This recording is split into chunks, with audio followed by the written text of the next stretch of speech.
안녕하세요. 하피TV입니다. 최근 마샬 스피커를 쓰고 있는 지인이 IT 스피커 커뮤니티에서 마샬 스피커의 국정 논란이 일고 있는데 이게 사실이 맞냐며 물어왔습니다. 그렇지 않아도 저희가 다루려고 준비 중이었던 주제였는데요. 마샬 스피커의 국정 논란, 하피TV가 분석합니다.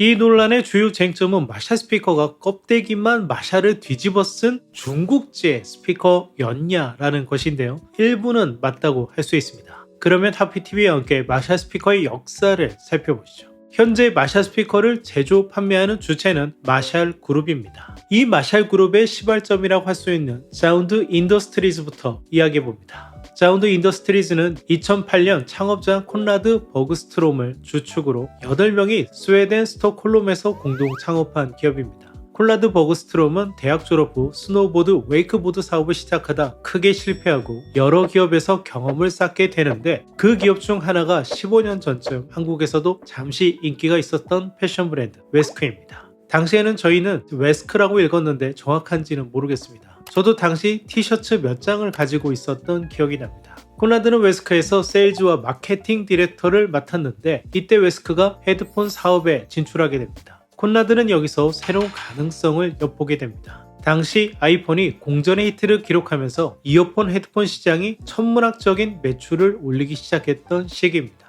이때 콘라드는 패션을 결합한 헤드폰을 제조하면 빅히트를 기록할 가능성이 있다고 봤고 실제 웨스크의 헤드폰이 시장에서 나쁘지 않은 평가를 받기도 했습니다. 기성 헤드폰과 다른 패셔너블한 디자인만 뽑아낼 수 있다면 생산은 중국에서 쉽고 값싸게 할 수 있다는 구조를 알아낸 그는 바로 회사를 그만두고 2008년 동업자들과 함께 자운드를 설립합니다. 그는 처음부터 패션과 오디오를 결합한 제품을 꿈꿨습니다. 그렇게 탄생한 제품이 2008년 패션 오디오 브랜드 어반 이어스였습니다. 디자인은 스웨덴, 생산은 처음부터 중국 선전에서 이루어지는 구조였습니다. 어바니어스는 다처럼 원색의 컬러를 잘 활용한 제품이었죠. 국내에도 수입되어 소개되기도 했습니다. 그런데 이 제품 인기를 얻지 못했습니다. 컬러가 유니크하긴 했지만 비슷한 컨셉의 제품들이 이미 시장에 여럿 있었고 무엇보다 설득력이 없었습니다. 이후 유사한 컨셉의 블루투스 스피커도 내놓았지만 반응을 얻지 못했습니다. 그런데 콘라드는 실패의 원인이 제품의 퀄리티가 아니라 떨어지는 브랜드 인지도 때문이라고 판단을 내렸습니다. 바로 이 지점이 중요합니다. 퀄리티가 아니라 브랜드를 문제로 보았다는 것. 그래서 그는 브랜드 인지도는 높은데 헤드폰을 생산하지 않는 브랜드를 컨택하기 시작합니다. 우리가 헤드폰 설계, 생산, 판매까지 다 도맡아 하고 로열티도 두둑하게 챙겨 드릴게요. 그러니 브랜드 사용권만 우리에게 주세요 라고요.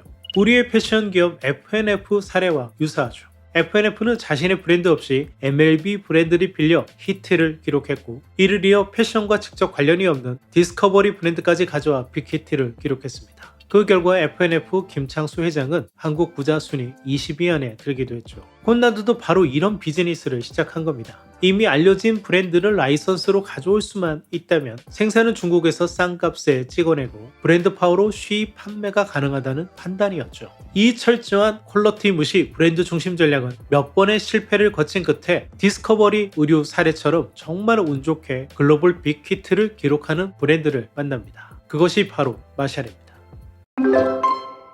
마샬의 역사도 짧게만 소개해보죠. 초기 기타 앰프 시장은 미국의 팬더가 지배하고 있었습니다. 이 시기는 비틀즈를 시작으로 영국 음악 시장이 꿈틀거리던 시기, 그러니 영국 뮤지션의 자존심이 이를 용납할 수는 없었겠죠. 1962년 드러머 짐 마샬은 런던에 악기점을 오픈합니다. 그런데 이곳을 찾는 뮤지션들이 팬더보다 저렴하면서도 더 강력한 힘을 가진 앰프가 필요하다고 요청했고 이에 짐 마샬은 직접 제품 개발에 뛰어듭니다. 1963년 첫 기타 앰프를 발표, 호평을 받기 시작하며 마샬의 전설은 시작됩니다. 지미 핸드릭스, 에릭 클랩튼, 지미 페이지와 같은 전설적인 기타리스트들이 마샬 앰프를 사용하며 마샬은 단숨에 톱의 자리에 올라서죠. 수많은 기업들이 파산하거나 사멸했지만 마샬은 60년간 마샬 가족들의 경영 아래 굳건히 자리를 지켜왔습니다. 그런데 기타 앰프만으로는 높은 매출을 올리기 어려웠고 마샬은 규모가 작은 가족 기업의 한계에서 벗어나지 못했습니다. 이렇게 고민하던 때에 스웨덴에 웬 젊은이 하나가 나타나 브랜드만 사용하게 해주면 우리가 마샬 브랜드로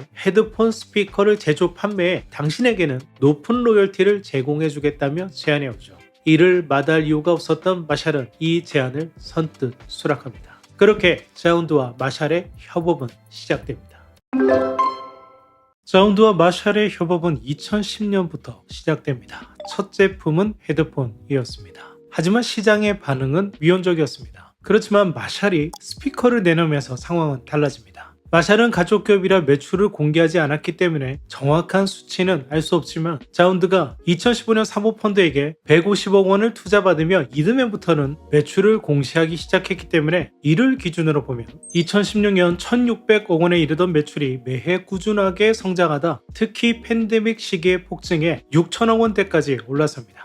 뒤에서 설명하겠지만 2023년에는 자운드와 마샬이 합병해 마샬그룹이 되었고 이를 통해 기존 기타 앰프 및 이어폰, 헤드폰의 매출 비중도 파악할 수 있게 됐습니다. 2023년 6,100억 원의 매출 중 스피커가 70%를 차지하고 헤드폰이 25%, 기존의 기타 앰프의 매출은 단 5%만 차지할 뿐입니다. 실제 마샬그룹의 매출은 기타 앰프가 아니라 기타 앰프 디자인을 차용한 스피커, 헤드폰이 주력입니다. 지역별 매출에서 흥미로운 점은 다른 오디오 브랜드와 달리 미주 지역은 15% 남짓, 나머지를 에이펙과 에메아가 대부분을 차지한다는 점입니다. 유달리 아시아 시장에서 반응이 좋다는 것을 알 수 있는데요. 특히 한국에서 마샬 스피커가 유독 인기 있었던 걸 떠올리면 쉽게 이해되실 겁니다.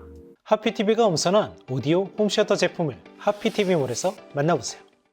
자, 그렇다면 자운드는 세인의 평가처럼 중국 기업일까요? 하나씩 따져보겠습니다. 자운드 인더스트리즈는 2008년 스웨덴에서 창업했고 메인 오피스는 스웨덴의 생산만 중국 선전에서 이루어졌을 뿐입니다. 그렇다면 자운드는 중국 자본 소유였을까요? 그 또한 아닙니다. 2008년 창업 후 콘라드는 꾸준히 외부 투자를 유치하기 위해 노력했는데요. 첫 투자는 2010년 바렌 AB로부터 받았는데 이 기업은 스웨덴 기업이었습니다.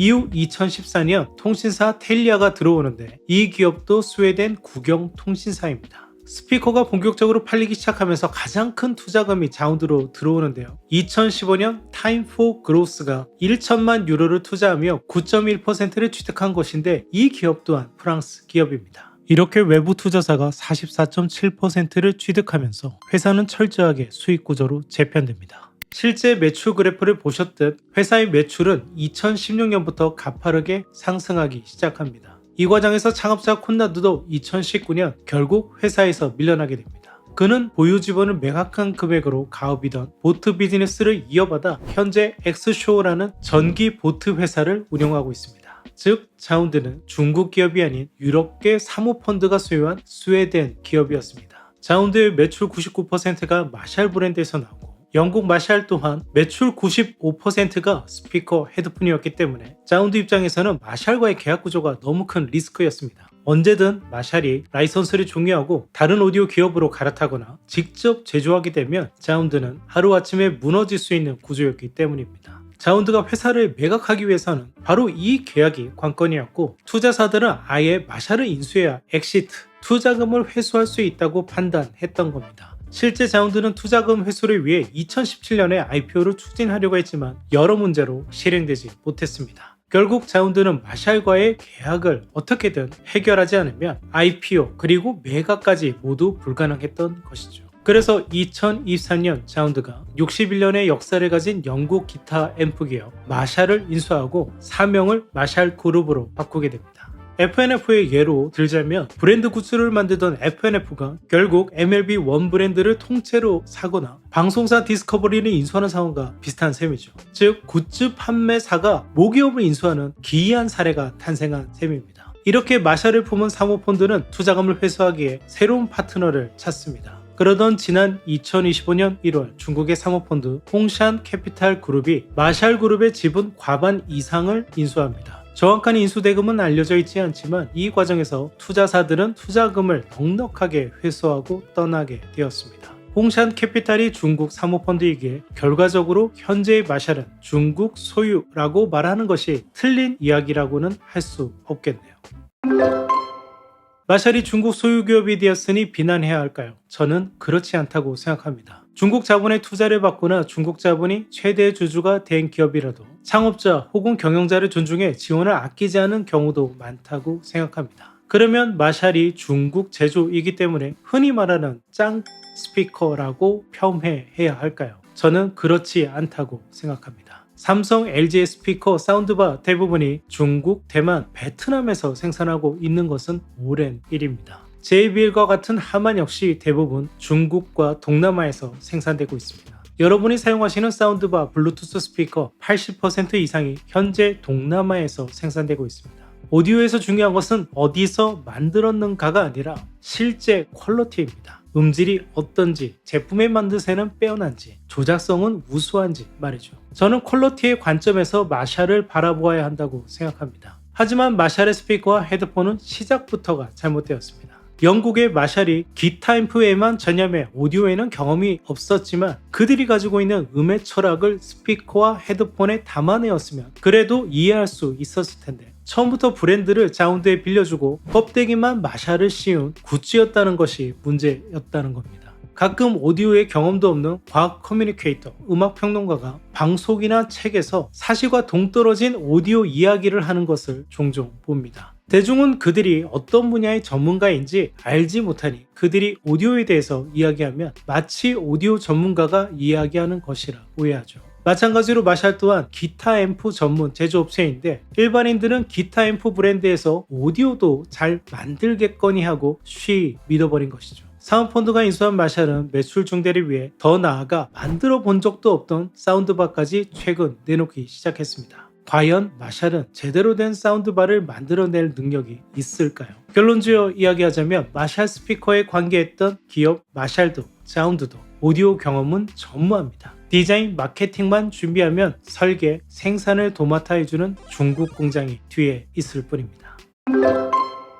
오늘은 마샬 스피커의 국적 논란에 대해 살펴봤습니다. 저는 마샬 브랜드의 국적 그 자체보다는 브랜드만 차용한 굿즈 오디오가 연매출 6천억을 넘어 모기업까지 인수하는 현재의 세태가 안타깝게 느껴집니다. 방송사 디스커버리 패딩이 불티나게 팔리는 한국인이 마샬 스피커가 인기 있는 것 또한 이해가 되지 않는 것은 아닙니다. 하지만 제품을 직접 테스트하지 않고 성능을 예단하는 것 또한 못지않게 다음 영상에서는 하피TV가 내돈내산으로 직접 구매한 마샬 스피커의 실제 음질 그리고 퀄리티가 어떤지 가감없이 리뷰할 생각입니다. 그럼 저희는 다음 영상에서 찾아뵙겠습니다. 지금까지 하피TV였습니다. 감사합니다.